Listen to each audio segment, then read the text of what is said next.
Namco's back with another arcade port for the Mega Drive.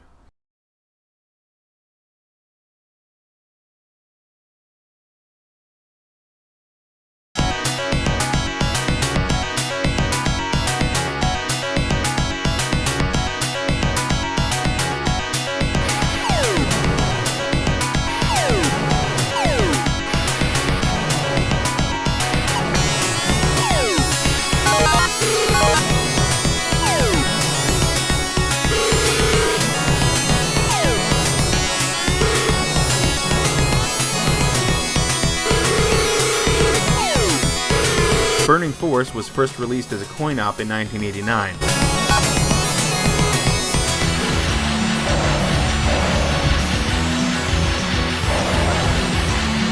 Players control a cadet named Hiromi, who is taking her final test, which is a 6-day challenge aboard her hoverbike, Sign Duck.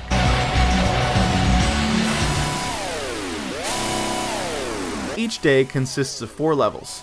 2 hoverbike areas, a boss encounter where Hiromi's bike is converted into a full-on airplane, spaceship, whatever, and then a bonus stage where she must gather as many extra points as possible before the end of the course.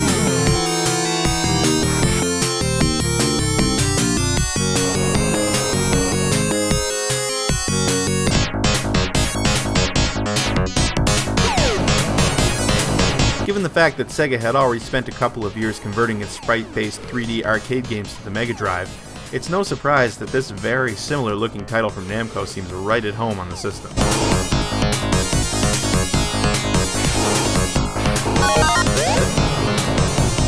This almost feels like an example of Namco and Sega's long-running competition with one another. As I mentioned back in episode 10, Namco and Sega were fierce arcade rivals. The two companies released loads of games that seemed extremely similar. Both were doing 3D shooters and racing games in the 80s, from Final Lap and Burning Force and Suzuka 8 Hours to Super Monaco GP and Space Harrier and Super Hang-On.